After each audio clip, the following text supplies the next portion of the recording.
Sicer pa mi preostane, da napovem našo naslednjo govorko. In sicer je to doktorica Mateja Rek. Ko smo se sami v skupini začeli ukvarjati z medijsko pismenostjo, smo naleteli na medijsko vzgojo in pismenost v Sloveniji, knjigo, naleteli smo na portal medijskapismenost.si in oboje je tesno povezano z našo naslednjo sogovornico. Ta je zaposlena kot profesorica na Fakulteti za informacijske študije in na Fakulteti za uporabne in družbene študije. Je avtorica številnih znanstvenih člankov z področja medijske vzgoje in pismenosti. Že desetletje vodi infrastrukturni program o medijski pismenosti v Sloveniji in še številne druge.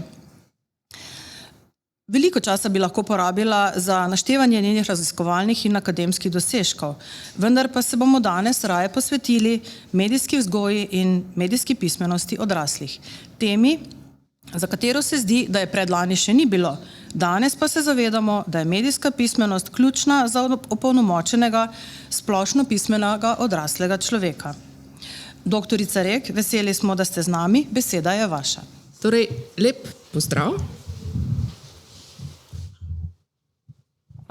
Kot že rečeno, moje ime je Mateja Rek, sem že veliko let profesorica na področju komuniciranja, tudi sociologije, komunikologije, sociologije, medijskih študij in že kar veliko let se ukvarjam z področjem medijske pismenosti. S tem sem se ukvarjala, ko ta tematika še ni bila tako zelo popularna, ker v osnovi izhajam z področja tržnega komuniciranja in kot tržnik se vedno vprašaš ne samo, kako mediji delujejo, ampak kako občinstvo razume medije, ne? Kako delujejo ciljne javnosti.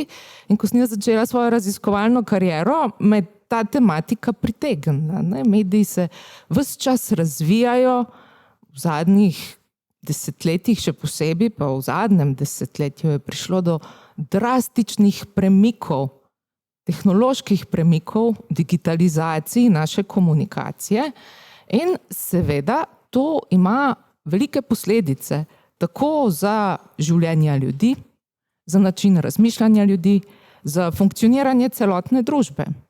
Ne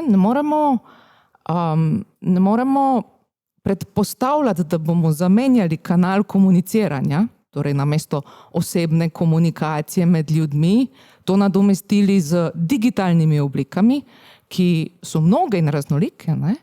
In bomo potem imeli še vedno iste odnose. Sprememba kanala komuniciranja spreminja odnose med ljudmi in odnose nasplošno v družbi. Tako da ta tematika me je kot sociologa in kot komunikologa zelo zanimala, še danes me, in je to tako razvijajoče tudi področje, polno novih izzivov, polno novih dilem in nekaj ključnih ugotovitev bi danes rada delila tudi z vami. Zdaj, vidite, v bistvu na tej strani vidite, ne? Torej, naslovnica tudi moje knjige, Medijska vzgoja in pismenost v Sloveniji. Od leta 2013 vodim program, ki ga financira Agencija za raziskovanje Slovenije, katerega namen je zbiranje podatkov o različnih medijskih navadah v medijski vzgoji in navadah v medijski pismenosti.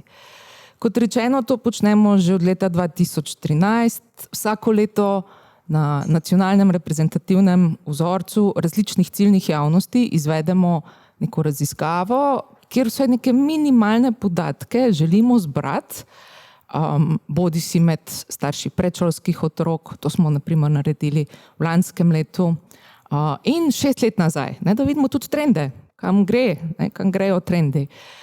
Torej med starši predšolskih otrok, da poskušamo ugotoviti, kaj se dogaja v predšolski vzgoji, kakšne navade imajo predšolski otroci in seveda tudi starši, ker vendarle so starši tisti, ki vzgajamo. Letos smo naredili raziskavo med starši osnovnošolcev, naslednjo leto bomo med srednjošolci in pred 6 leti smo naredili podobno raziskavo, torej kot rečeno poskušamo ugotoviti trende. Mislim, da leta 2018 smo se osredotočili na seniorje, na populacijo 65 let plus, torej pri vseh teh raziskavah nam tudi močno pomagajo različne institucije v Sloveniji, ali vrtci, osnovne šole, domi za upokojence, društva upokojencev, torej, katerim bi se tudi zelo zahvalila in moram tudi tukaj ugotoviti, da v zadnjih letih interes, ali sploh motivacija za sodelovanje neverjetno raste. Če smo še tam okrog leta 2013-2014 mogli staršem razlagati, zakaj je to namen, zakaj sploh to počnemo, zakaj nas zanima, kako vzgajajo otroke, kar se tiče medijev. Danes nobena razlaga sploh ni potrebna, ker je samoumevno. Starši na lastni koži občutijo, da je to zelo pomembna tematika in da so na področju digitalne vzgoje otrok in odraslih veliki izzivi, ker se s tem dnevno soočajo. Vse te naše raziskave so javno objavljene na spletni strani pismenost.si, tako da če vas zadeva zanima, ste seveda vabljeni, da si jo ogledate. V tej knjigi Medijska vzgoja in pismenost v Sloveniji sem pa strnila ugotovitve nekako 7 let delovanja tega programa. In zdaj imamo novo 7-letko in upam, da bo čez par let, ko bomo spet ta cikl raziskav zaključili, da bomo naredili spet novo monografijo z novimi podatki, da vidimo trende. Kam gre ta naša medijska pismenost, kje smo, kam gremo in kako se s tem porastom digitalne rabe soočamo. Ok. Bom začela to predavanje z ugotovitvijo, ki jo zagotovo vsi poznate, da je sposobnost učinkovite uporabe digitalnih medijev in kritičnega razumevanja digitalnih sporočil so v zelo kratkem času, torej v obdobju nekaj let, so postale zelo, zelo pomembne. O teh vsi debatiramo, kako to doseči. In razlog za to je, da so digitalne tehnologije postale zelo prisoten del naših življenj. Praktično na vseh področjih življenja, ne zgolj v službi ali za poklicno dejavnost, ampak tudi v domačem okolju, v družini, za zabavo.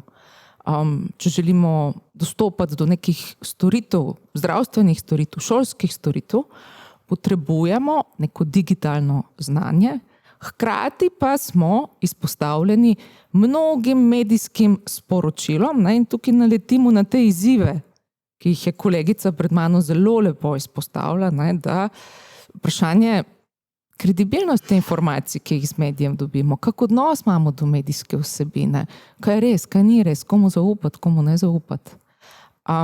Kako se soočiti, o tem bomo tudi še govorili, z ogromno količino informacij, ki so nam danes na voljo, kako selekcionirati, to je še posebej za odraslo populacijo lahko velik izziv. Tisti, ki smo odraščali v prejšnjem stoletju, kako se to sliši, ki smo primarno socializacijo v prejšnjem stoletju nekako doživljali, smo odraščali v precej drugačnih razmerah. V razmerah, kjer niti potrošniških dobrin, niti medijskih sporočil ni bilo veliko. Spomnite se, v mojem otroštvu smo imeli dostop do par radijskih postaj, do par televizijskih programov, kdor je živel blizu avstrijske meje, mogoče še avstrijske dobo, kdo blizu Hrvaške, še Hrvaške, ampak neka ponudba medijskih sporočil je bila zelo monotona in zelo omejena, tudi potrošniške dobrine, ki so tržno komuniciranje, potrošništvo je tesno povezano z množičnimi mediji in obilje različnih potrošnih dobrin, medijskih sporočil je nekaj, na kar nas primarna socializacija danes odrastali starejše populacije ni pripravila. Ni bilo konceptov blagovnih znamk. Če si imel srečo, so v trgovini bili eni ali pa v bistvu je bila situacija nasprotna. Blaga je primanjkovalo. Torej, otroci, ki odraščajo danes v tem obilju, so kljub vsemu na drugačen način navajeni živeti s tem obiljem informacij, obiljem resnic, raznolikostjo, pluralnostjo. Medtem ko naše generacije se moramo tudi na nek način prilagoditi vrednote, da se v tem digitalnem, globalnem, interaktivnem, dinamičnem, raznolikem svetu sploh znajdemo in da ob tem ne doživljamo nekih negativnih čustv. Mnogo ljudi se s tem obiljem težko sooči, doživljajo stisko.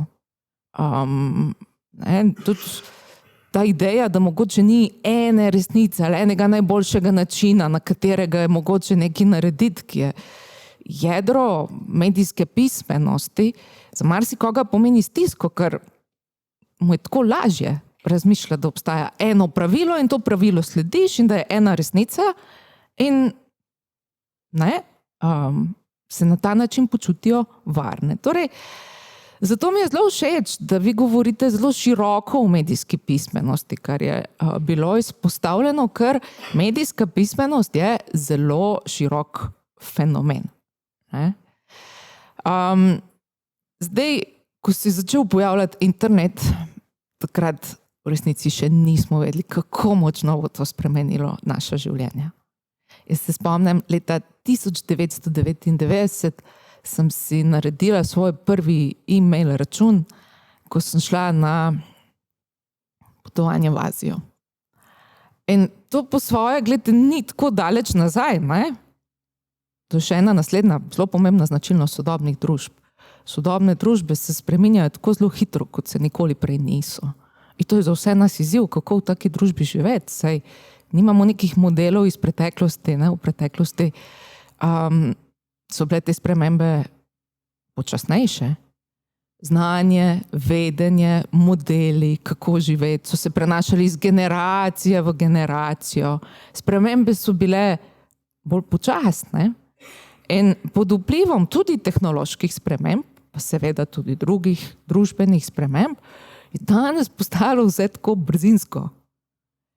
In to je velik izziv, s katerim se raziskovalci tudi ukvarjamo, kako zdaj v taki družbi živeti, kako zastaviti pravila, družbene sisteme, tudi kako opolnomočiti posameznike, da se bomo lahko z vsemi temi neprestanimi spremembami lahko soočali na nek način, ki nam ne povzroča prevelikih stisk ali družbenih konfliktov, ki lahko zaradi tega nastanejo. No, ampak, če smo že internet, smo rekli, pomislite, kako zelo nam je spremenil naša življenja, način dela, način komuniciranja, vzgojo otrok, praktično vse vidike našega življenja, ampak takrat v bistvu, ko se je začel pojavljati, se še nismo zavedali, kje bomo čez 20-30 let. Tudi to je ena od značilnosti sodobnih družb. Temu včasih rečemo, da gre za diskontinuirane spremembe. Seveda to, da se življenje spreminja, ni nekaj novega. Spremembe so od nekdaj stalnica življenja, ampak v sodobnem svetu pa lahko govorimo o mnogo večjem pojavljanju diskontinuiranih sprememb. Zaradi neke inovacije ali zaradi neke tehnološke kreacije pride do sprememba življenja ljudi in družbe na nek način, ki ga vnaprej ne moremo točno predvideti. In podobno danes z zanimanjem raziskovalci spremljamo, kako bo pa z umetno inteligenco. Kaj bo čez 10-20 let? Tle jaz mislim, da z gotovostjo vemo, da bo to zelo velika družbena sprememba.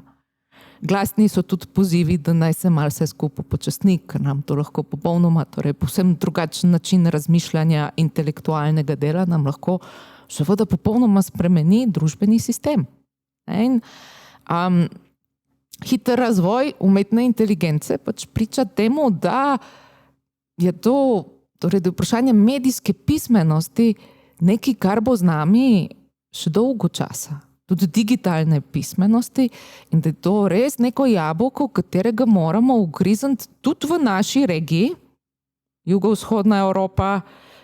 Moramo reči, da glede tega v primerjavi z nekaterimi zahodnimi, severnimi državami precej zaostajamo, ker to ni neka muha enodnevnica, ki bo šla stran, ampak je medijska pismenost neka koncept, vsebuje kompetence, ki jih bomo ljudje v prihodnosti še kako potrebovali.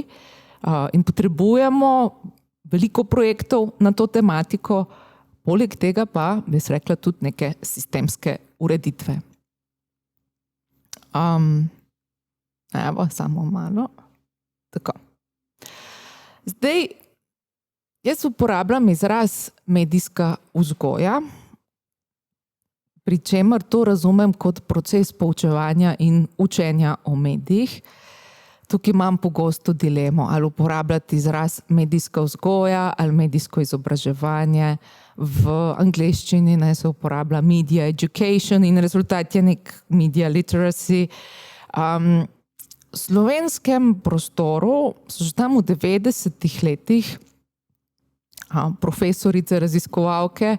V Sloveniji smo v 90 letih imeli fantastično kurikulo oblikovano, seveda za tisti čas, mediji so se spremenili, ki so jo oblikovale profesorica Manca Košir s sodelavkami. In v tistem času so v znanstvenih delih, strokovnih delih uporabljale izraz medijska vzgoja.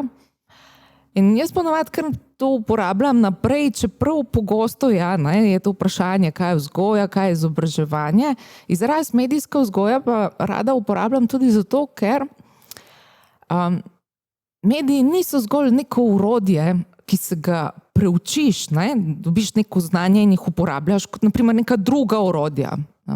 Uporaba pralnega stroja ali pa lopate ali avtomobila. Ne dobiš neka znanja in ko uporabljaš ta znanja, si potem sposoben to orodje uporabljati. Mediji so dinamični, mediji v povezavi z potrošništvom in družbenim življenjem tvorijo neko kulturo. Ko poskušamo živeti z mediji, ni dovolj, da samo pridobimo neke znanja in kompetence, ampak je tudi tukaj vprašanje vrednot, norm, pravil, navade, vedenja. In zato jaz še vedno uporabljam nekako ta izraz medijska vzgoja, ko govorim o neki poti do medijske pismenosti, čeprav hotela sem samo opozoriti, da pogosto se uporablja pa tudi izraz medijsko izobraževanje. Torej, medijska pismenost je nek rezultat, torej znanje in spretnosti, ki jih pač učenci pridobijo. Ko rečemo učenci, s tem jaz mislim, da ste ciljna javnost, ki bo to zelo jasno vedela, da s tem ne mislimo samo na otroke, ampak v sodobnem svetu smo učenci in učitelji, nekako vsi se učimo ves čas. Ravno zaradi tega, ker se svet tako zelo, družba, tehnologije, se tako zelo hitro spreminja, tako da tako znanje kot navade, kot načini razmišljanja hitro zastarijo. Zato smo vsi, še posebej pa na področju medijev, kjer je res hiter razvoj, nekako izpostavljeni potrebi po vseživljenjskem učenju. Mislim, da predvsem mlajše generacije, zdaj ko gledam študente na naši fakulteti, so že kar nekako vzgojeni v tem duhu. Za njih je to povsem sprejemljivo. Celo se jim zdi nenavadna ta ideja, da bi se v nekem obdobju nekaj naučili, naprimer v šoli se nekaj naučiš. Ko sem jaz hodila v šolo, je bila ta ideja prisotna, veliko let nazaj. Da v šoli se bom nekaj naučila in potem bom to znanje, ki sem ga pridobila v šoli, 40 let do upokojitve uporabljala vsak dan na delovnem mestu in bo to nek povsem kvaliteten poklicna pot. Danes temu ni več tako.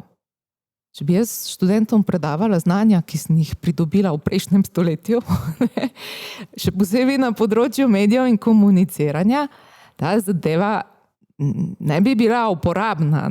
Torej, vsi, od intelektualnih poklicev do rutinskega dela, ne samo vezano na poklic, tudi v našem zasebnem življenju, v našem družbenem življenju, smo danes več ali manj primorani ali prisiljeni, oziroma najbolje je, da to kar sprejmemo kot neko priložnost, namesto da to vidimo kot prisilo, k spreminjanju, k temu, da osvajamo nova znanja, nove aplikacije, da razmišljamo, da smo odprti in če vidimo v tem veselje, bomo bistveno lažje živeli v tem svetu, kot pa če nam je torej ta potreba po neprestanem učenju, po neprestanih izzivih lahko tudi močna. Tole bi še izpostavila. Podatki o uporabi različnih množičnih medijev pokažejo, da imajo kljub vse večji vlogi spletnih digitalnih tehnologij v življenju posameznikov in družb še vedno pomembno vlogo pa tudi tradicionalni mediji. Tako. To je dobro, da sem omenila, ker je tudi zelo pomembna poanta. Ravno včeraj sem čitala v enem od slovenskih medijev, da na Švedskem razmišljajo, da bodo v osnovnošolske procese začeli spet bolj uvajati knjige, čitanje, ker knjige, daljši teksti, potrpežljivost ob daljših tekstih, sposobnost dolgotrajnega prenašanja dolgočasnih črk na papirju. Veste, koliko je to dolgočasno proti vsem impulzom, ki jih otroci doživljajo ob barvitih digitalnih ekranih, kjer spremlja zvok in barve in nasmeški in čustva, se je izkazala za koristno. Tudi v okviru mojega raziskovanja oziroma naših raziskovalnih programov mi še vedno vztrajamo pri izrazu rabe medijska pismenost in ko raziskujemo, vključujemo v raziskave tudi tradicionalne medije, od knjig do radia, čeprav v zadnjih letih, še posebej po covidnem obdobju v Evropi, tudi v strategijah EU in v projektih, ki se financirajo, vedno bolj opažamo, da se izpostavlja predvsem digitalna pismenost, da se izpostavlja, da morajo ljudje pridobiti kompetence, kako živeti z digitalnimi mediji, kar vseeno, seveda je to potrebno, vse je res, ampak knjige so še vseeno zelo pomemben medij za razvoj določenih sposobnosti, tako pri otrocih, kot pri odraslih. Jaz sem prepričana, da bodo elite prihodnosti, tako kot v preteklosti, se to v resnici ni nič novega, otroci, ki so sposobni čitati knjige, ki so sposobni razviti abstraktno mišljenje, česar digitalno okolje z kratkimi besedili ne omogoča v tolikšni meri, razviti besedišče in tudi neke karakterne značilnosti, kot smo rekli, neka potrpežljivost, umirjenost duha, razmišljanja. Podobno tudi za določene, recimo znanstvene ali strokovne razprave so mediji, so knjige primeren medij, ker omogočajo daljšo razpravo, nekaj je značilno tudi za digitalne medije. Hitra komunikacija krajših tekstov, kjer ne moreš, ali pa imaš bistveno težje neko poglobljeno, razdelano razpravo, zato ker za to potrebuješ čas. To je še ena stvar sodobnega sveta. Vse mora biti hitro, vse mora biti takoj.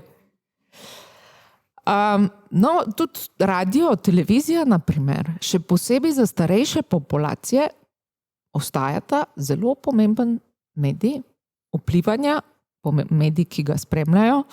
Radio, na primer v Sloveniji, je med srednjo in starejšo generacijo najbolj poslušan medij, torej največ časa ljudje preživijo z radijem. Tako da, ko govorimo o medijski pismenosti, v naših projektih mi poskušamo, tudi ko se študenti pogovarjamo, poskušamo jim predstaviti oziroma umestiti vse te različne medije, za katere so pa značilne različne oblike komuniciranja, vplivanja. Še posebej pri mlajših generacijah je zanimivo, pri študentih. Zdaj, profesorji se staramo, študenti prihajajo vedno 18 let stari in opažam, da smo začeli živeti v zelo različnih medijskih svetih. Ne? Jaz moram priznati, sem v zadnjih letih precej spremenila prakso komuniciranja pri predmetih, kjer predavamo ali medijsko pismenost ali medijsko komuniciranje, ker ugotavljam, da neka medijske navade ali medijska praksa, ki jo imam sama ali pa ki jo imajo bolj starejše populacije, so za 18-letnike popolna tujka. Ne? Televizije mnogi sploh ne gledajo. Radio ali pa neke sisteme oziroma digitalne platforme, kjer bi urednik nekaj izbiral za njih, sploh ne razumejo, zakaj odrasli počnemo. Ne? Torej oni sami delajo selekcijo, več uporabljajo družbena omrežja, pa še to neka družbena omrežja, ki jih odrasli pogosto ne uporabljamo. Tako da tukaj imamo tudi velik izziv, kako zdaj v družbi. Ne? Družba se vedno bolj diferencira tudi glede medijske uporabe. Starši pogosto ne razumejo svojih mladostnikov, ne? Torej, kakšne medije, kakšne digitalne vsebine spremljajo. Torej, mladostniki pogosto težko rabi medijev komunicirajo z starimi starši, detki in babicami. Ne? Tukaj imamo tudi en izziv, kako v družbi se med seboj medgeneracijsko dogovarjati, kako se pogovarjati. Tudi to jaz vedno bolj vidim kot del medijske pismenosti. Kako vzdrževati neko kohezivnost, neko strpnost, potrpežljivost pri komunikaciji, kljub temu, da lahko živimo v povsem različnih medijskih svetovih. In zakaj je to pomembno? Ne? Ker, kot bomo videli v nadaljevanju, rekli smo, da mediji, torej digitalni mediji so na nek način orodja, ne?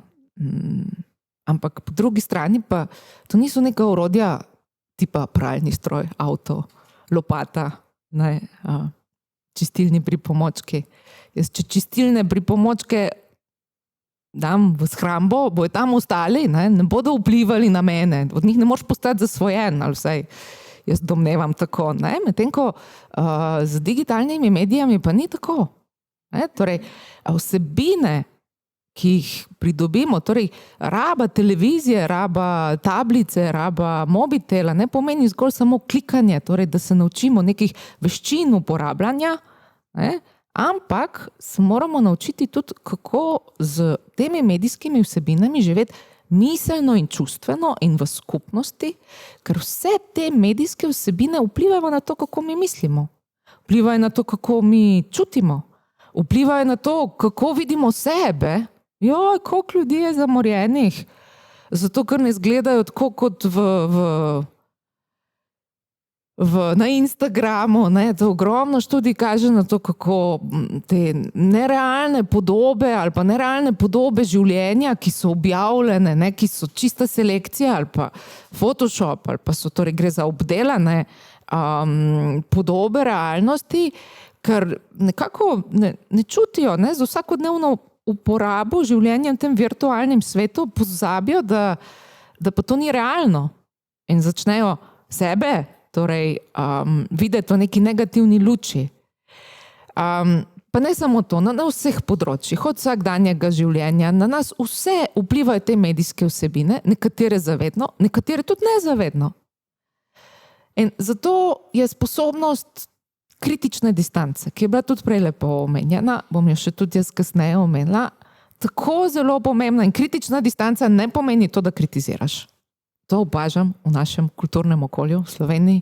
Velikokrat, ko rečeš kritično razmišljanje, dam jaz kdaj študentom, je to kar konsistentno, že veliko let.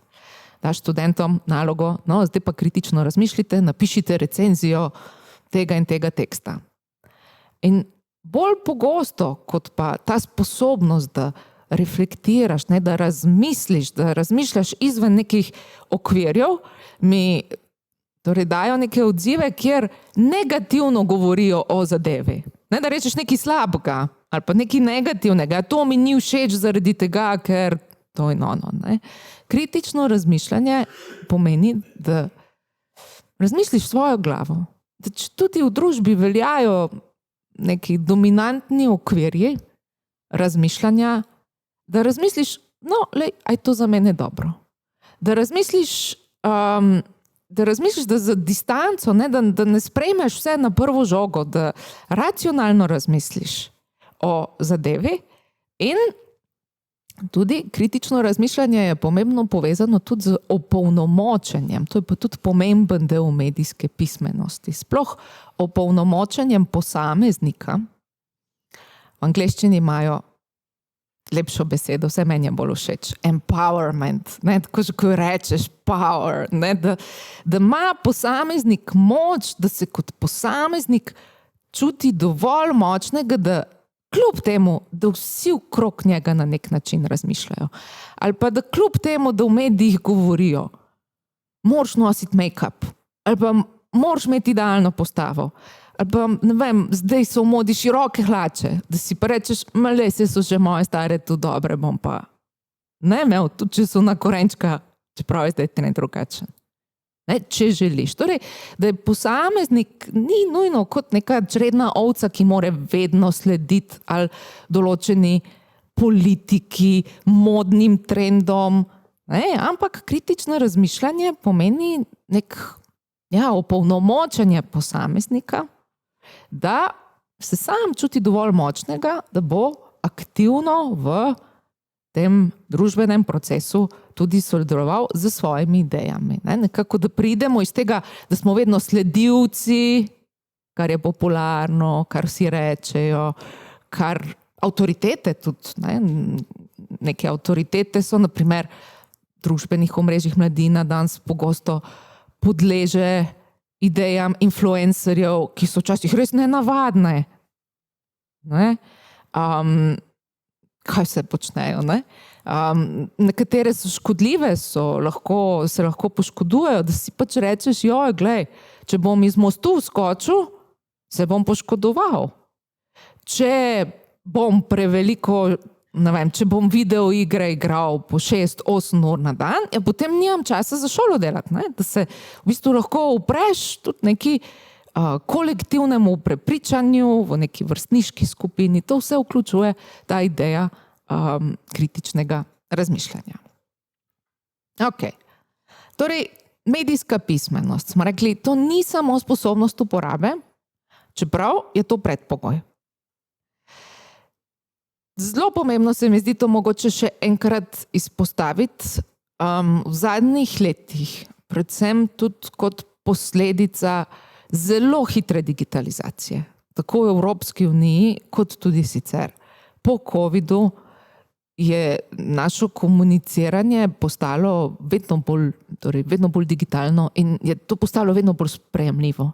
Naprimer, če gledam šolstvo ali izobraževanje, pred covidom, če si hotel karkoli digitalno narediti, je bilo v bistvu zelo težko dobiti sploh licenco. In ljudje so potrebovali izobraževanja, to si mogel narediti. Res dobro se pripraviti, da bi bila digitalna komunikacija, da bi bilo takšno izobraževanje res kvalitetno in bi imeli neke učne izide in učinke, ne, ker vendarle digitalno okolje ni enako fizičnemu. Smo že prej rekli, zamenjaš komunikacijski kanal, to spremeni odnose med ljudmi. Zdaj, po covidu je tle hitrost, digitalizacija se celo vidi zelo pogosto in seveda jaz s tem tudi v bistvu strinjam kot neka možnost naše ekološke preobražbe družbe, kot tudi konkurenčna prednost v Evropski uniji. Vedno večje je povpraševanje po digitalnih vsebinah, vedno hitreje komuniciramo z digitalnimi vsebinami in to po eni strani prinaša tako prednosti kot slabosti. Imamo tudi zaradi te pospešene digitalizacije se je v zadnjih nekaj letih, kot rečeno, začelo spet zelo poudarjati projekte usmeritve, kjer se predvsem upošteva sposobnost uporabe. Zakaj? Ker je velik del ljudi, velik del populacije, ki imajo na tem področju manko. Še posebej pri starejših populacijah, ne govorimo o digitalnem razkoraku, starejše populacije pogosto še vedno v Sloveniji je pogosta situacija, ko vnuki in otroci danes pomagajo starejšim, da sploh se lahko naročijo na e-napotnico in podobno. Ogromno ljudi še vedno nima nekih osnovnih digitalnih sposobnosti in to je za njih ovira, ker ne morejo polno sodelovati v družbenem in tudi zasebnem življenju.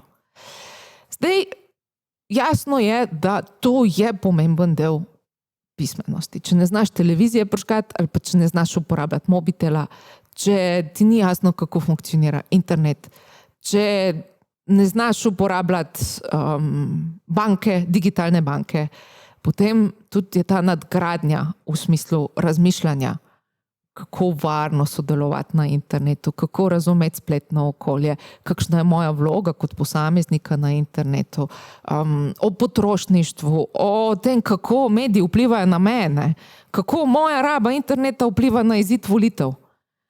Kako, torej to vse mediji, kot smo rekli, imajo vpliv in tudi to je tisto, kar je pomemben del medijske pismenosti. Torej sposobnost analiziranja, vrednotenja in refleksije medijskih vsebin ter kritično razmišljanje. Tudi sposobnost razumevanja delovanja medijske industrije. Medijska industrija je danes zelo raznolika, raznotera, vključuje veliko poklicev. Imamo na eni strani informacijsko industrijo, na drugi strani imamo pomemben del medijske industrije namenjen zabavi. Povezana je medijska industrija pomembno z potrošništvom in ves ta sistem ima neke načine funkcioniranja, neke parametre in če ljudje to uporabljajo, je dobro, da vejo, kako deluje tržno komuniciranje, kako deluje propaganda, ko se pridružijo družbenim omrežjem, da razumejo, da podpišejo pogodbo. Mnogi kar nekaj klikajo, niti ne prečitajo, da podpišejo pogodbo z podjetjem, da so družbena omrežja v lasti podjetij. To ni neka prostor kot javen prostor, ko stopiš stopiš v fizičnem okolju pred hišo, pa si na zraku in je to nek povsem javen prostor. Torej, medijska industrija ima neke značilnosti, razvija se različne profesije, poklici, naprimer, da vemo, kaj pričakovati od novinarja, da vemo, kaj pričakovati od PR-ovca, da vemo, kaj pričakovati od pospeševalca prodaje, da razumemo, kako je potrošnja povezana z medijsko industrijo in z delovanjem medijev. Če tega ne razumemo, smo hitro lahko prikrajšani bodisi za kakšno storitev ali stvar.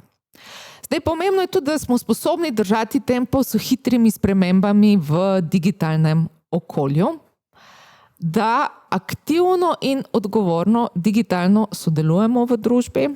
Na to bom mogoče še malo kasneje tudi opozorila, ali pa če se navežem na tisto, kar sem prej rekla, empowerment, opolnomočenje. Torej, vsa ideja medijske pismenosti temelji na ideji, da smo posamezniki, da smo ljudje sposobni kot aktivni udeleženci uporabljati medije. Da smo mi tisti, ki imamo volan avta v rokih. Ne da avto vozi nas. Ker mediji imajo to moč. Mediji imajo preko propagande, manipulacije, tudi spomnite se, totalitarni režimi, prva stvar, ko jo prevzamejo, so mediji in preko vplivanja poskušajo vplivati na to, kako ljudje razmišljajo. In ideja medijske pismenosti je, da se posamezniki ljudje lahko uprejo tej neki totalitarni možnosti medijev, še posebej v demokratičnih, pluralnih družbah, kjer so nekako naše osnovne maksime, svoboda govora, svoboda razmišljanja, je ta sposobnost, da na nek način odgovornost nas državljanov, da razumemo, kako medijska industrija deluje, da razumemo, kako medijska sporočila vplivajo na nas in da imamo znanja, kompetence, pa tudi, da se počutimo, ne samo neka tehnična znanja, da se počutimo sposobne, da verjamemo, da imamo pa mi, da smo sposobni nekega treznego razmisleka in da imamo aktivno in odgovorno digitalno sodelovanje in da imamo tudi nek občutek, da naš glas v družbi šteje. Ne, da nismo samo neki pasivni prijemniki medijskih sporočil, pasivni državljani, ampak da imamo tudi možnosti, da aktivno sodelujemo v komunikaciji v družbi. Lahko v različnih skupinah ali pa družbi kot celoti. In na področju tovrstne komunikacije je digitalizacija prinesla veliko možnosti in veliko novosti. Tako na lokalni ravni vladanja kot na nacionalni ravni, še posebej pa na transnacionalni ravni, je digitalizacija prinesla vrsto nekih orodij, kjer lahko tudi navadni državljani sodelujemo v skupinah, v posvetih, v forumih in na ta način poskušamo vplivati na politike, ki se na določenih področjih ustvarjajo. Tudi na tem področju je veliko raziskav. Na ravni EU je v zadnjem, torej tudi v tem obdobju strategije razvoja, digitalne strategije do leta 2030, veliko projektov na to tematiko, tako da tudi na tem področju lahko pričakujemo še kar nekaj dela. Zdaj, aktivno in odgovorno digitalno sodelovanje v družbi, bi pa mogoče tle poudarila besedo odgovorno. Primarni socializaciji, kaj nas učijo starši in družba in institucije, kako komunicirati z soljudmi, da bomo lahko sobivali na nek spoštljiv, odgovoren način. Podobno se moramo te komunikacije naučiti tudi v digitalnem okolju. Naše digitalno okolje je polno dezinformacij, polno sovražnega odnosa. Ljudje tudi pogosto v digitalnem okolju imajo občutek, da so anonimni, ker se ne predstavljajo z imenom ali priimkom, so forumi polni nekega neprimernega vedenja. Ljudje pač imamo to sposobnost, tudi da imamo neke negativne lastnosti in jaz kot del medijske pismenosti vidim tudi to vzgojo za medije. Vzgojo za komuniciranje v medijih, vzgojo za sodelovanje v medijih. Tako kot med kompetence na fakulteti naprimer napišemo sposobnost timskega delovanja, sposobnost sodelovanja, sposobnost komunikacije svojih idej. Na podoben način se je potrebno timskega sodelovanja naučiti v digitalnem okolju. To postaje zelo relevantno zdaj, ko vedno več delamo tudi doma. In opažamo, da sodelovanje, timsko sodelovanje, ko delamo doma, je nekoliko drugačno, kot pa če smo vsi v živo v istem prostoru. Torej tudi to vključuje medijska pismenost, in to je, kot smo rekli, vseživljenjski proces.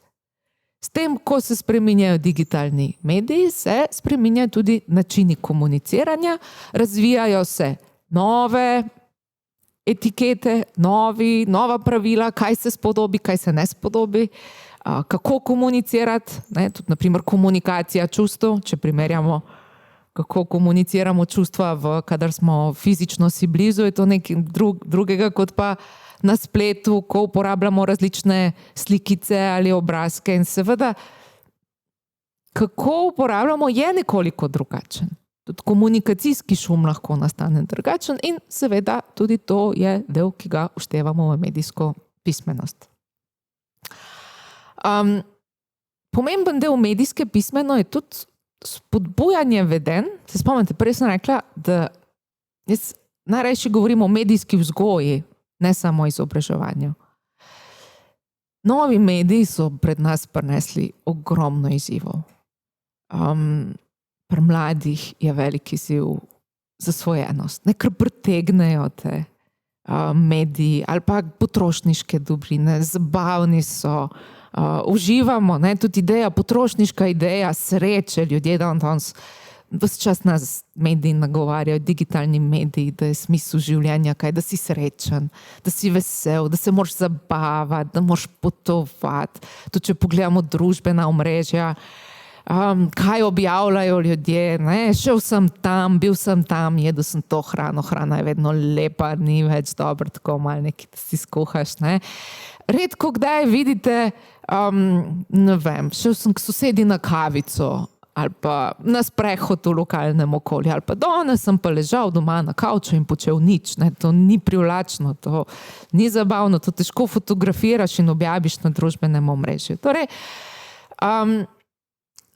sodobno potrošniško, medijsko, tudi informacijsko okolje, ne, nam postreže z obiljem informacij, ki pred nas postavi, ne, to veliko vprašanje, kako pa naj jaz zdaj uporabljam digitalne medije, kako naj vzgajam otroke, koliko, kaj, katere vsebine, kako naj za službo delam, kako da bom ostal zdrav, fizično in mentalno.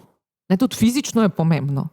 Naprimer, če ste kot jaz večino časa službenega preživim pred ekranom, je zelo pomembno, kako sedite.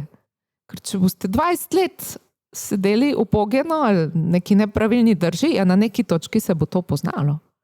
Torej, tudi to sodi, ne? Torej, fizično zdravje, kako uporabljati medije. Ja, jaz sem bila letos,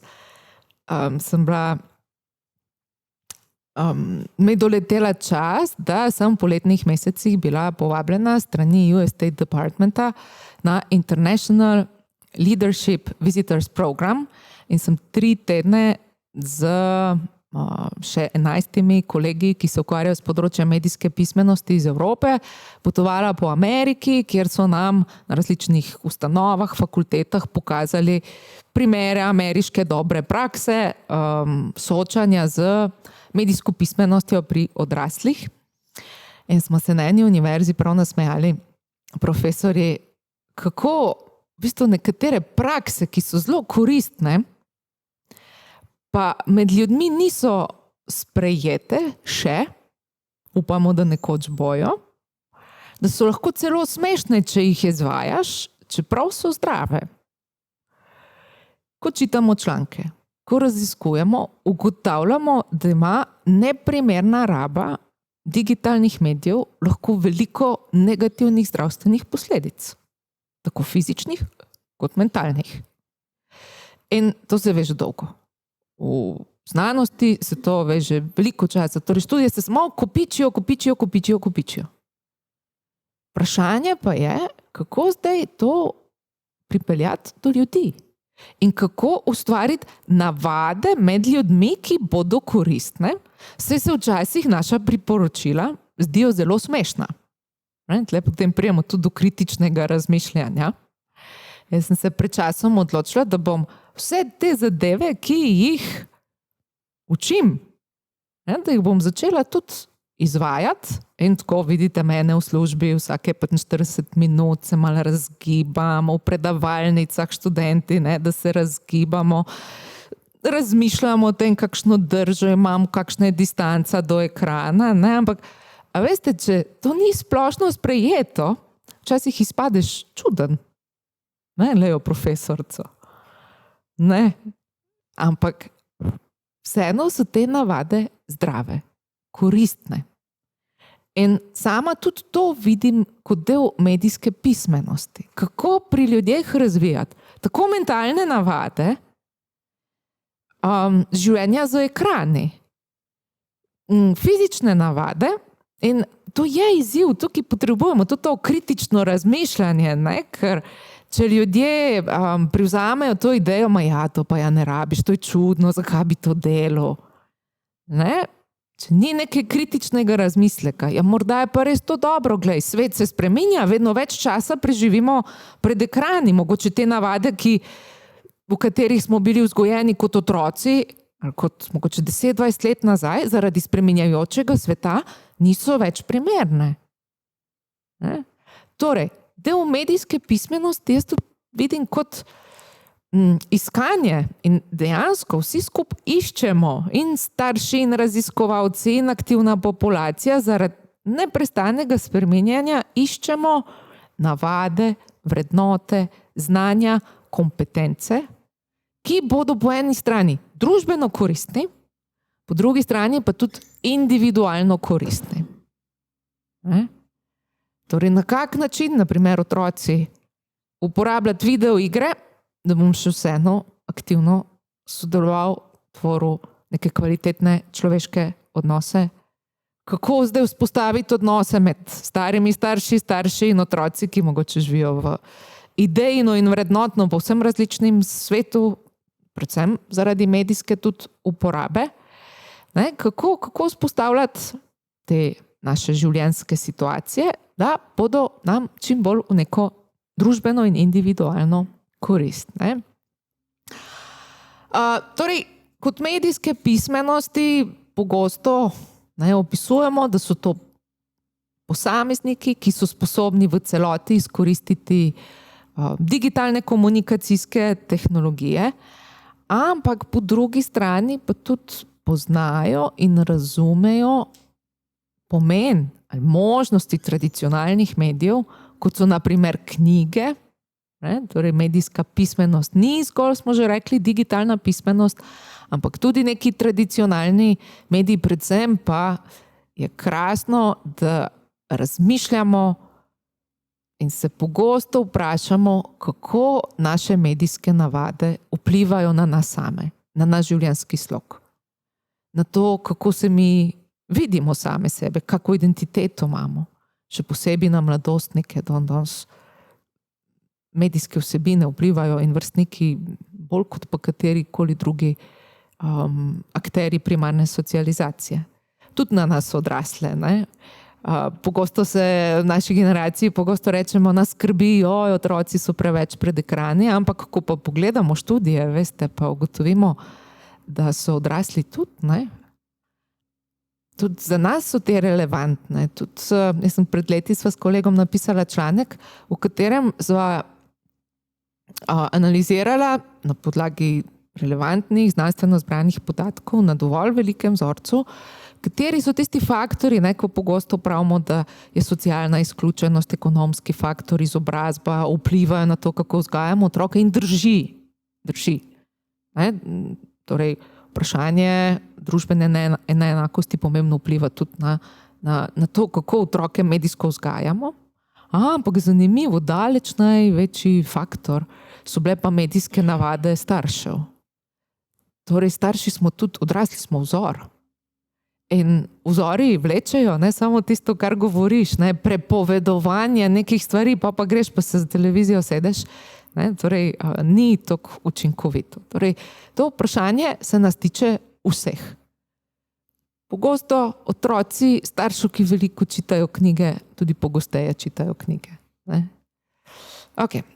Torej, zdaj, ko sem pripravljala to prezentacijo, sem se pa tudi nekako vprašala, katere pa so tiste vloge, ki jih odrasli igramo v aktivnem življenju, ker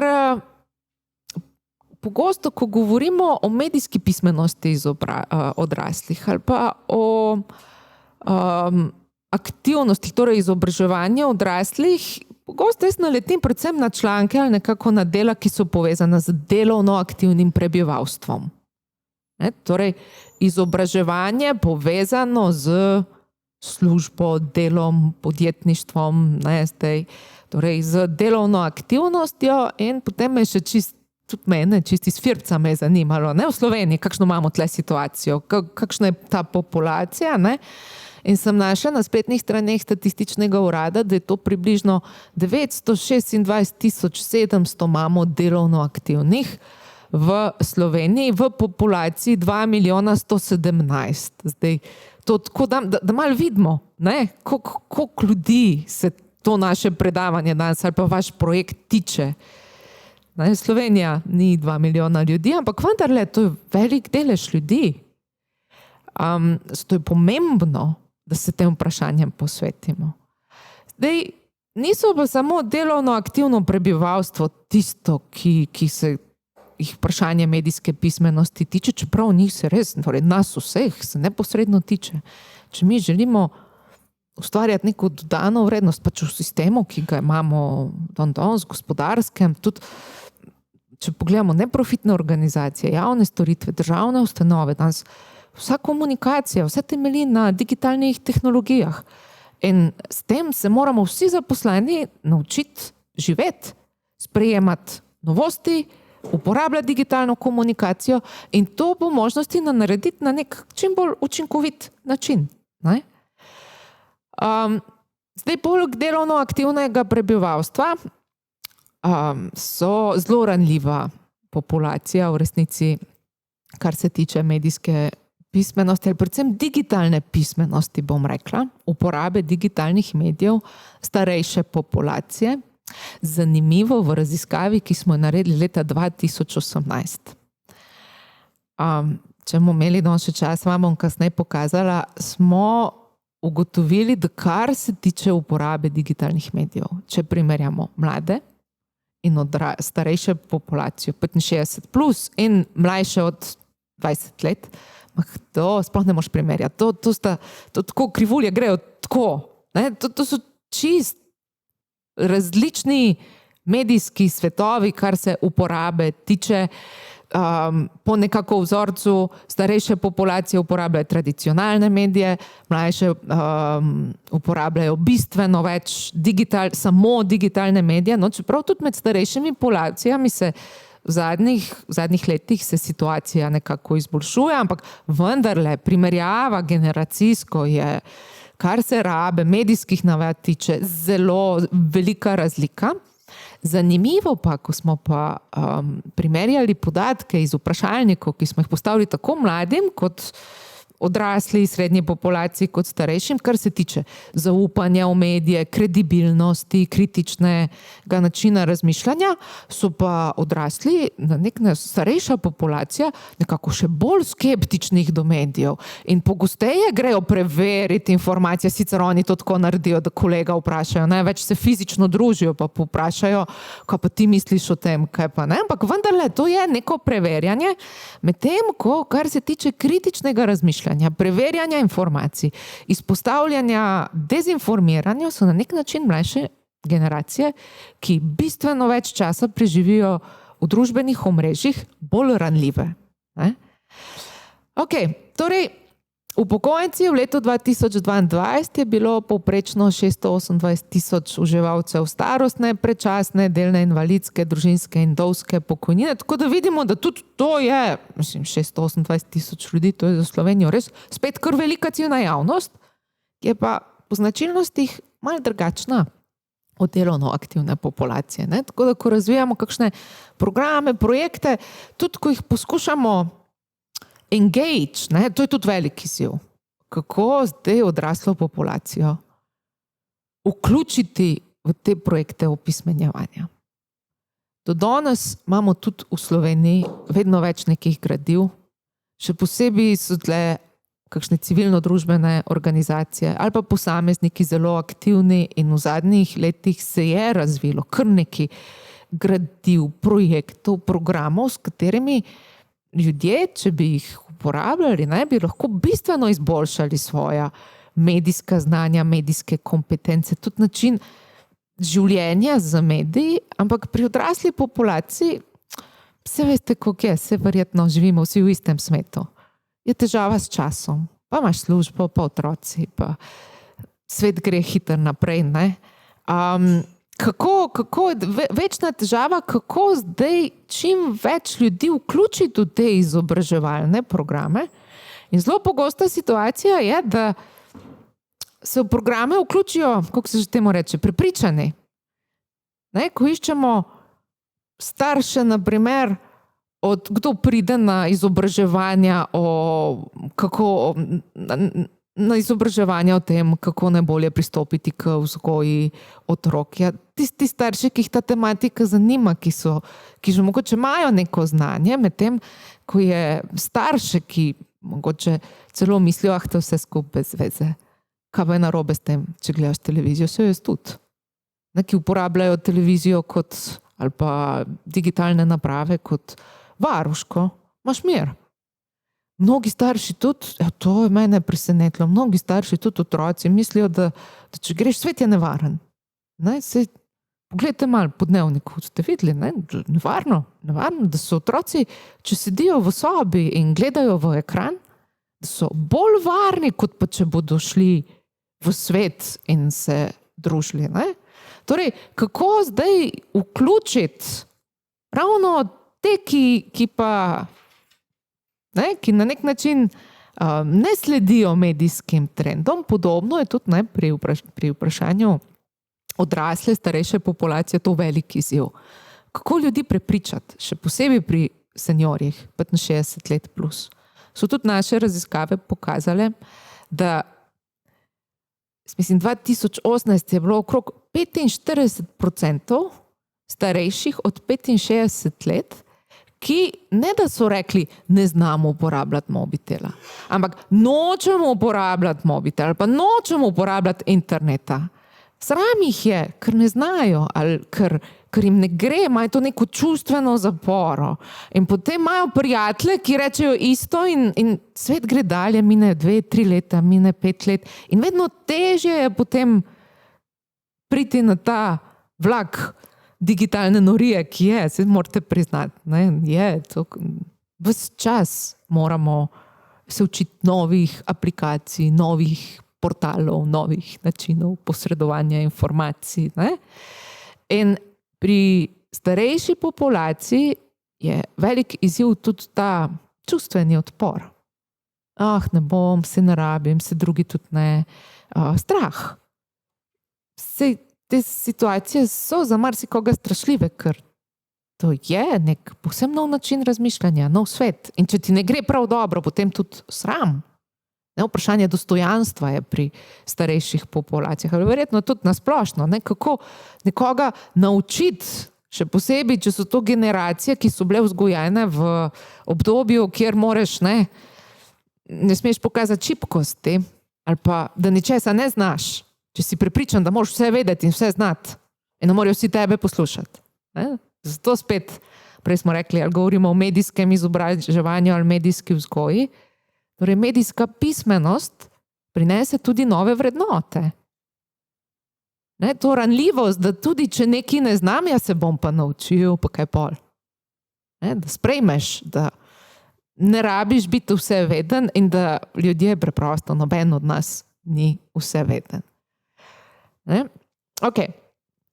Zdaj, ko pa govorimo o medijski vzgoji ali medijskem izobraževanju odraslih, je pa pomembno, da pomislimo, da to niso edine vloge, ki jih v življenju igramo. Jaz se veliko ukvarjam tudi z medijsko vzgojo otrok, so ta odnos starši, otroci, in tukaj ugotavljam, da nujno, absolutno je potrebno več pozornosti posvetiti zagati staršem, ki je vedno večja, in učiteljem, kako vzgajati naše mlade digitalne nomade. Kakšne prijeme, kaj je primerno, koliko časa, kaj je dobro, kaj je slabo, kakšna merila. Mi se moramo zavedati, da so vzgojni procesi v sodobni digitalni družbi pred izzivi, ki jaz bi se kar upala trditi, in v zgodovini človeštva še nismo bili priča. Kultura je do nedavnega veljala kot nekaj trajnega. Kako se je socializacijo, smo sociologi tematizirali kot neko znanje, vedenje, vrednote, ki se prenaša iz generacije v generacijo. Torej starejše generacije, dedki, babice, otroke, starši učijo otroke, kako živeti to življenje v naši družbi in naravnem okolju. Torej, modeli se iz ene generacije prenašajo na drugo, ampak glede digitalnih medijev in tudi mnogih drugih značilnostih sodobnih družb pa tega ni več. Moja generacija, jaz sem tudi starš. Nimamo nekih vzorcev, ki bi se jih od naših starih staršev ali pa staršev lahko naučili glede tega, kako zdaj otroka usmerjati pri rabi. Mobiteli so zadnje čase najbolj uporabljeni. Kar je še posebej, evo, to rabimo prav raziskati. V zadnjih letih se je to bistveno spremenilo. Ker dokler, da smo še vsi gledali v isti ekran, naprimer televizijo, je bila ta kolektivna komponenta komunikacije še bolj prisotna. Ne? Zdaj, ko vsak gleda en mali ekran, ne samo, da ima to pomemben efekt na oči, ampak tudi na individualizacijo, ne? Tudi vzgoja je bistveno težja, ker nekomu vzameš mobitel, pa na njem gledaš, je to videno kot nek poseg v zasebnost, če pa skupaj družina gleda neke kolektivne bolj oblike, televizija, naprimer, jaz zdaj v primerjavi z mobitelom že bolj kolektivna, ne? Ni nič kaj tazga, če pogledaš, kaj kdo gledal za nazaj. Ne? Tako da, to so vse izzive, na katere starše, kdo nas je pa pripravil na te zadeve.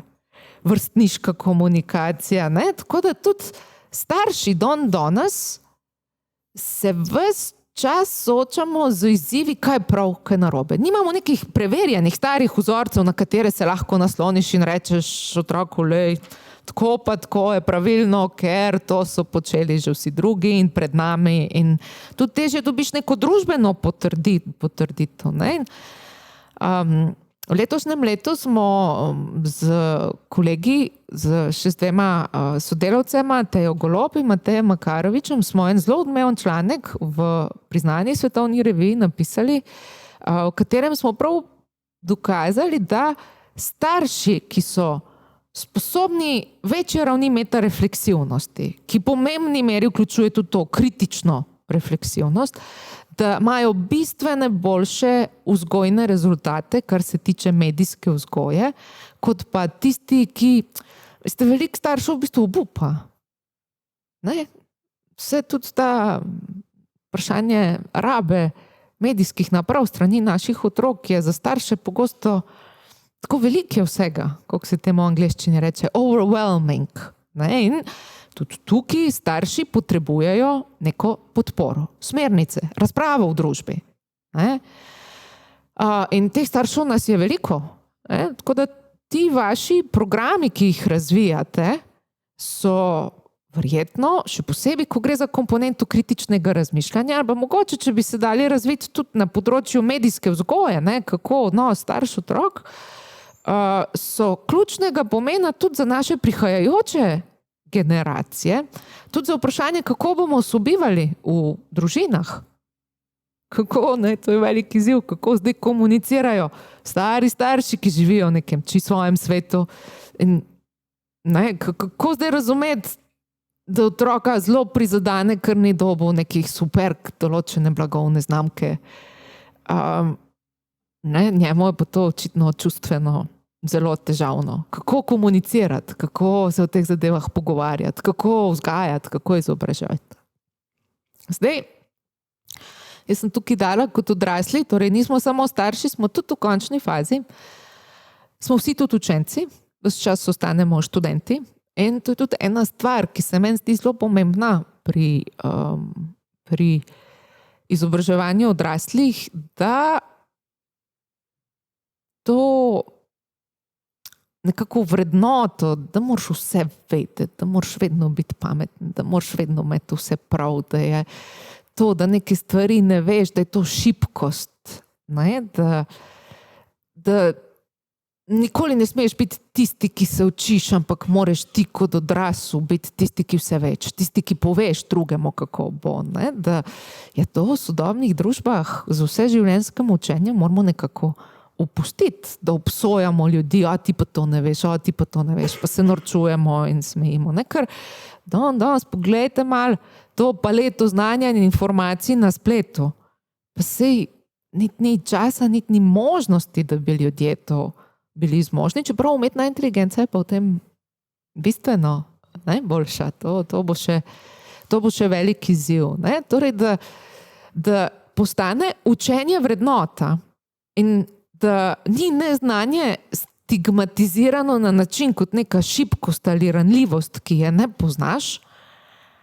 In to je predvsem za starejše populacije to zelo težavno. In da rečeš, jaz pa to ne vem, jaz pa to ne znam. Jaz vam brez težav povem, jaz se z medijsko pismenostjo, a veste, koliko časa že ukvarjam. Pa še vseeno veliko stvari ne vem, ne poznam, zato ker in se tega zavedam, si sicer želim čim več znanja osvojiti, zato ker danes, če greste na splet, vse te baze podatkov, pa veste, koliko znanja je na svetu. To je absolutno nemogoče v bistvu, da bi lahko rekel, jaz znam pa vse. Ampak zato se pa vse življenje učimo. To sprejmeš, super, ne znam, ampak bo nekaj novega, se bom to privadil. Da to ni videno kot neka šibkost, zdaj pa ne znam uporabljati mobitela, ali pa kolikrat tudi jaz hčerko sprašujem, prije neka nova aplikacija, pa vprašaš mlajšo generacijo. Danes imamo situacije, ko starejše generacije, ko v bistvu 5-letni otroci učijo dedka ali pa babico uporabljati določene aplikacije na mobitelu, to bi še kakšnih bolj tradicionalnih družbah lahko bila celo sramota. Da stara oseba ne zna nekaj, kar otroci znajo. V naših družbah je to vse postalo bistveno bolj dinamično in ta koncept vseživljenjskega učenja in tudi ta odprtost, da pač se učimo, pa potrpežljivost. Jaz pri sebi tudi ugotavljam, da moram za te digitalne portale razvijati kar neko posebno potrpežljivost, ki jo v medčloveških odnosih niti ne potrebujem toliko, da se moram včasih prav psihično pripraviti, ne vem, kak projekt oddajam, malo zadihati, pa, ko veste, s temi digitalnimi napravami ni tako, ti vneseš določene stvari, tako kot si misliš in zdaj on te ne spusti naprej. In z ljudmi se lahko glede tega pogovarjaš, pa priješ do kakšnega kompromisa. Pri digitalnih napravah pa ni te dvosmerne komunikacije, ni nič čustvenega, in včasih ostaneš pred zaprtimi vrati ali pa moraš sam spremeniti način razmišljanja. Torej, pogosto je za digitalno komunikacijo potrebna res neka druga vrsta potrpežljivosti, kot pa za odnose med ljudmi. Zdaj, kot odrasli, kakšne vloge imamo? Nazadnje se spomnimo, da smo tudi ljudje in so ljudje. Jaz se večkrat vprašam tudi, kako posameznik živi sam s sabo. Ravno včeraj sem čitala eno diplomsko nalogo, ki je odlična, sem zelo vesela, kadar prečitam diplomske naloge študenta, ki bo kmalu diplomiral. In je v zahvali, študenti se zahvalijo, se je zahvalil mentorci, staršem, prijateljem. Na koncu je pa napisal, da se zahvaljuje tudi samemu sebi za vztrajnost, potrpežljivost in radovednost. In se mi je zdelo to tako simpatično. In ima prav. Če bi na svetu živelo več zadovoljnih ljudi, bi kljub vsemu bil ta svet bolj simpatičen. In v tem sodobnem svetu, ki se ves čas spreminja, neprestano komuniciramo na različne načine, vedno bolj smo tudi izolirani, vedno več dela imamo. To mene po svoje kar fascinira. Prav razmišljam, da se bom začela s tem bolj ukvarjati. Kako to? Včasih je bila tako navdušenje nad znanostjo, nad razvojem tehnologije, nad kreativnostjo in inovativnostjo in kako bomo mi razvili robote in avtomatizirali in komunicirali na lažji, bolj hitro in dejansko je postalo vse bolj hitro in ideja, koliko se jaz spomnim tam v 90-ih letih je bila, da bomo pa mi delali manj, Ja, pa ne gre v to smer. S tem, ko je vse bolj hitro, ko avti hitreje vozijo, ko letala hitreje letijo, ko lahko komuniciramo bistveno hitreje, ko se vse posname. Jaz imam včasih občutek, da je bilo najboljše, če bi par izobraževanj naenkrat gledala, da bi se naučila vse, kar je potrebno in kar je mogoče. V resnici mi delamo vedno več. Vedno več imamo tudi pričakovanj, vedno več na družbi ravni se pričakuje, ampak hkrati je tudi vedno več depresij, duševnih motenj, zasvojenosti, prehranskih motenj. Torej, vprašanje, kako zdaj v tej naši nori digitalni družbi biti človek samemu sebi, torej kako vzpostaviti neko ravnovesje, je tudi res vedno več programov, ki na to odgovarjajo, kako imeti mir v duši, kako si organizirati dan. Ne? Torej, zdaj so potrebne neke povsem druge kompetence in veščine, kot pa mogoče tiste, s katerimi smo bili v prejšnjem stoletju vzgojeni. Ne? Nekaj, kar so mene učili, naprimer, včasih na področju hrane si razmišljam. Mene so vzgojili, da hrana je sveta, hrano na Koroškem rečemo ne frokamo. Hrano ne moš metati stran. Vse se poje. Kar dobiš na krožniku, poješ. Ne? Če kruhek pade ti na tla, poberi ga, poljubi ga. Ampak to je bil čist drug kontekst.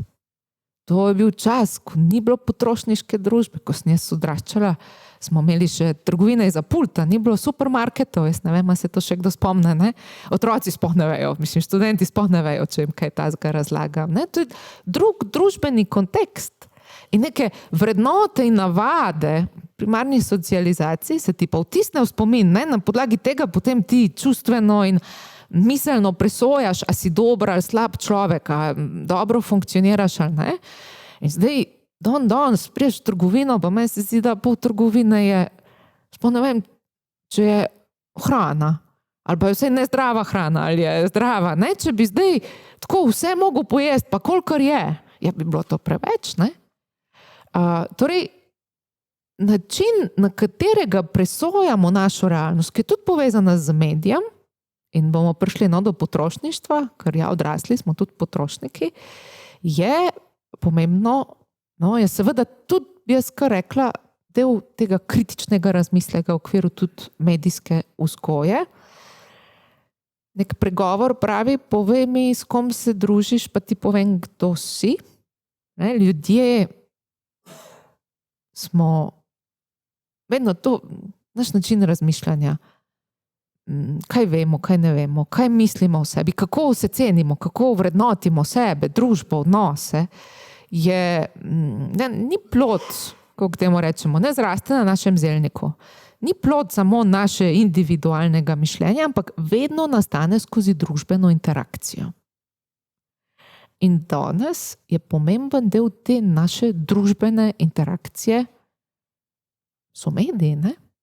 Ali preko digitalne komunikacije z osebami, ki jih poznamo, pogosteje pa dobimo mi tudi informacije o svetu, o sebi, povratne informacije o sebi, o načinu razmišljanja iz družbenih omrežij, iz nekih medijsko sproduciranih vsebin in seveda je do tega smiselno, torej o tem razmišljati, kako te vsebine vplivajo na nas, kakšni ljudje smo, kako s tem živeti in kako bivati v skupnosti.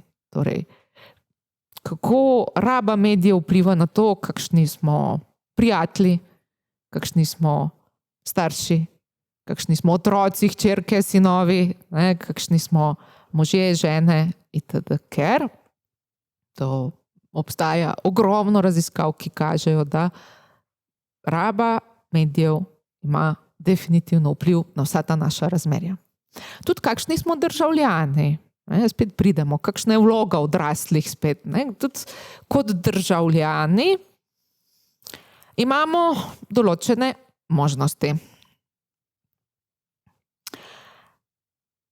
Demokracija, za demokracijo so množični mediji ključnega pomena. Ideja demokracije, še posebej v Evropi, je, da smo posamezniki, ljudje, da imamo neko aktivno vlogo.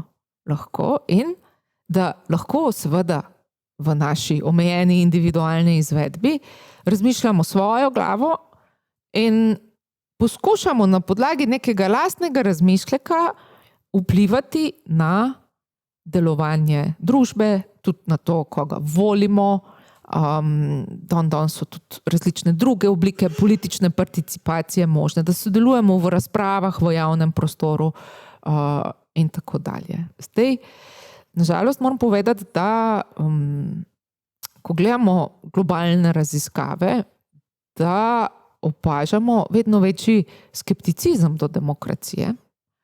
Ena od težav so tudi te, ravno ta vaša tematika, vprašanje, ne, kako zagotoviti kredibilne informacije, ker ideja demokracije temelji na ideji, da ljudje imajo kredibilne informacije, na podlagi česar se potem odločajo, presojajo, ne, so z določeno politično garnituro ali javno politiko ali z določenim dogajanjem v družbi zadovoljni ali niso in potem povejo neko svoje mnenje. Zdaj, idealno bi bilo, če bi vse to bilo na nek način racionalno, strpno, v neki komunikaciji med ljudmi, ker je visoka politična kultura.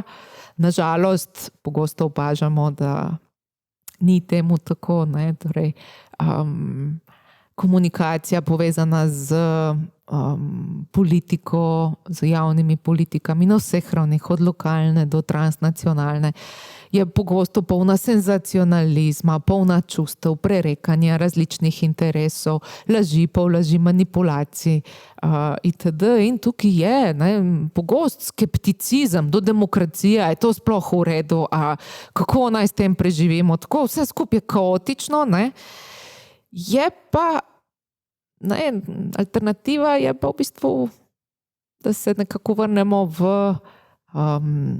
nek totalitaren režim, kjer so stvari res bolj preproste, ampak tam ni svobode govora, ni svobode razmišljanja, ne? In tudi z tega vidika jaz vidim pomen medijske pismenosti kot resnično pomemben, ker po eni strani smo rekli opolnomoči ljudi, posameznike, ne, da se počutijo ne kot neke pasivne ovce ali pasivne žrtve nekega sistema, ampak da lahko začutijo, da lahko sami tudi imajo nek vpliv na pogoje, v katerih živijo in da poskušajo vsaj imajo, torej poskusijo vplivati tudi na družbeno raven, da imajo vsaj to možnost, ne.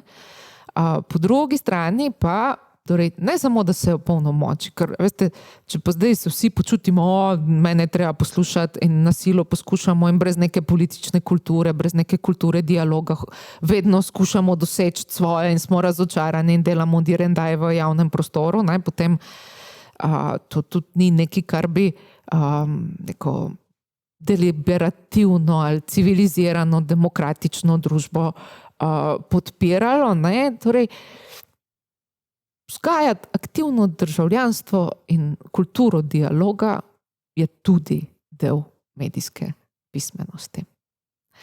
Zdaj, ne nazadnje pa, dajmo, kar tukaj, celo do 3. prosojnice sem prišla, jaz se vedno tako razgovorim, sploh nima smisla, da si pripravljam veliko prosojnic, no, ampak v resnici sem vam povedala vse, kar piše tudi na naslednjih prosojnicah, ampak malo bolj zgoščeno.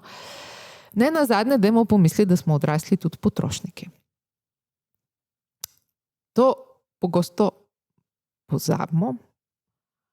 Veliko krat kritiziramo kapitalistični tržni sistem, ki ima seveda mnoge pomanjkljivosti in ga vidimo kot daleč od nas, ampak mi smo potrošniki. Jaz sem se včasih jezla, mami kupi, pa kaj sem bankomat, ne? Pa mi pravi enkrat hčerka, ja pa mami, sej kaj pa sami proizvedemo. In ima popolnoma prav. Če jaz pogledam po mojem stanovanju ali kaj pa jaz še sama proizvedem? Hrano kupim v trgovini ali pa na tržnici. Oblačila tudi ne proizvedem. Tudi nimamo ovc doma, da bi proizvajali oblačila, niti jih ne šivamo. Pohištvo tudi kupimo. Stanovanja smo tudi kupili, hiše nismo sami zgradili. Avto tudi ne naredim. Kozarcev, ki jih uporabljamo, tudi ne naredim sama. Veliko stvari, veste, sej, in potem, ko pogledaš, tudi pri sosedih je podobno. In pri drugih sosedih tudi. In v celotni družbi, ne, ljudje vedno manj stvari proizvedemo popolnoma sami, ampak kaj počnemo v sodobnih družbah? Menjamo, ne? Torej se specializiramo za določene poklice, imamo ta sistem menjave in menjamo na trgu. In torej smo potrošniki. Jaz bi vas pozvala, da na besedo potrošniki ne zgledamo zgolj samo v nekem negativnem pomenu, ampak da pač smo ljudje, ki ne proizvajamo vse sami, kar je bilo v preteklosti pogosto, ampak pač kupimo. Ne? In zdaj kot potrošniki, to je pa spet posebna vloga. Je dobro, da se malo izobrazimo In spet ne samo o tem, koliko kaj stane, kaj je bolj poceni, ki je fino kupiti, kaj je ekološko v redu, kaj ni ekološko v redu, koliko česa potrebujem. Ne? To je tudi taka z mediji povezana. Ljudje v resnici potrebujemo bistveno manj, kot pa nas potrošniška družba nagovarja, kakšne stvari potrebujem, kaj mi kaj pomeni, a res potrebujem tako blagovno znamko, zakaj je to vredno, zakaj ni. Ne? Torej, v povezavi z našo vlogo kot potrošnikov je tudi vredno razmisliti v okviru medijske pismenosti, ker tudi naša vsakdanja potrošnja temelji na nekih odločitvah, ki lahko vplivajo tako na kvaliteto našega življenja, kot na kvaliteto družbe kot celote. Na trajnost, na okolje, tudi na to, koliko časa imate. Če se odločite, da boste manj stvari potrebovali, pa mogoče treba manj delati, imaš pa več časa za duševni mir. Naprimer, ena od možnih odločitev, ni pa nujna, ne? Seveda so različne odločitve možne. In v mnogih zahodnoevropskih družbah je medijska pismenost tesno povezana tudi z potrošniško vzgojo, ki je prisotna že v formalnem izobraževalnem sistemu, v osnovnih šolah, tudi že v predšolski vzgoji. To ne pomeni zdaj, več ali manj pomeni pogovore z otroci. Mogoče bi še to izpostavljal, dve stvari še povem, pa zaključim. Pogovori, torej, ko govorimo o medijski vzgoji, to ne pomeni nujno, da morajo otroci pred sabo imeti ekran. Medijska vzgoja lahko poteka tudi tako kot danes, sicer imamo ekrane okrog, ampak vse skupaj temelji na govorjenju, na fizičnem srečanju. Medijska vzgoja lahko pomeni, da se v šoli otroci pogovarjajo o videoigrcah, o risankah, ki jih doma gledajo. Ne pomeni nujno gledanje risanke. To pomeni spodbujanje kritičnega razmišljanja. Zakaj to posebej izpostavljam? V zadnjem času se tako na globalni ravni, kot tudi v Sloveniji, so vedno močnejši pomisleki mnogih psihologov in pozivi, da naj se v osnovnih šolah povsem ukinejo raba mobilnih telefonov in ekranov, kar bi bilo tudi po mojem dobrodošlo.